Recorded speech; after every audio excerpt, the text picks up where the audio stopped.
ಕಾಶ್ಮೀರದಲ್ಲಿ ಭಯೋತ್ಪಾದಕ ದಾಳಿಗೆ 26 ಪ್ರವಾಸಿಗರು ಬಲಿಯಾಗಿರುವುದನ್ನು ಸಂಸದ ಗೋವಿಂದ ಕಾರಜೋಳ ಖಂಡಿಸಿದ್ದಾರೆ. ಕಾಶ್ಮೀರದಲ್ಲಿ 26 ಜನ ಅಮಾಯಕ ಪ್ರವಾಸಿಗರು ಉಗ್ರರ ಗುಂಡಿಗೆ ಬಲಿಯಾಗಿದ್ದಾರೆ. ಇದು ದೇಶದ ಮೇಲೆ ನಡೆದ ಅತ್ಯಂತ ಕ್ರೂರ ದಾಳಿ ಎಂದು ಹೇಳಿದ್ದಾರೆ. ಚಿತ್ರದುರ್ಗದಲ್ಲಿ ಮಾತನಾಡಿದ ಕಾರಜೋಳ, ದೇಶದ 140 ಕೋಟಿ ಜನ ದೇಶದ ಆಡಳಿತಕ್ಕೆ ಬೆನ್ನೆಲುಬಾಗಿ ನಿಲ್ಲಬೇಕಿದೆ. ರಾಬರ್ಟ್ ವಾದ್ರಾ ಒಬ್ಬ ದೇಶದ್ರೋಹಿ, ಮನಸ್ಸಿಗೆ ಬಂದಂತೆ ಮಾತನಾಡುತ್ತಾರೆ ಎಂದು ಕಾಂಗ್ರೆಸ್ ವಿರುದ್ಧ ಗುಡುಗಿದ್ದಾರೆ.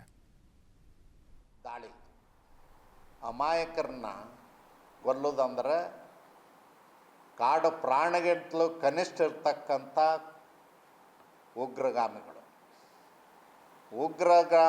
ಚಟುವಟಿಕೆ ಈ ದೇಶದಲ್ಲಿ ಪ್ರಾರಂಭ ಆಗಿರೋದು 1990ರಲ್ಲಿ ಆಗಿದೆ.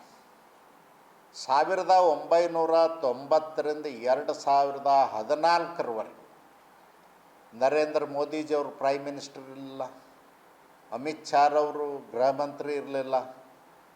ಕಾಶ್ಮೀರದ ಪಹಲ್ಗಾಮ್ದಲ್ಲಿ ಉಗ್ರರ ದಾಳಿಯಿಂದ 26 ಜನ ಅಮಾಯಕರು, ಪ್ರವಾಸಿಗರು, ಹಿಂದೂಗಳು ಉಗ್ರರ ಗುಂಡಿಗೆ ಬಲಿಯಾಗಿದ್ದಾರೆ. ಇದು ದೇಶದ ಮೇಲೆ ನಡೆದಂಥ ಅತ್ಯಂತ ಕ್ರೂರ ದಾಳಿ. ಅಮಾಯಕರನ್ನ ಕೊಲ್ಲೋದಂದ್ರೆ ಕಾಡು ಪ್ರಾಣಿಗಿಂತಲೂ ಕನಿಷ್ಠ ಇರ್ತಕ್ಕಂಥ ಉಗ್ರಗಾಮಿಗಳ ಚಟುವಟಿಕೆ ಈ ದೇಶದಲ್ಲಿ ಪ್ರಾರಂಭ ಆಗಿರೋದು 1990ರಲ್ಲಿ ಆಗಿದೆ.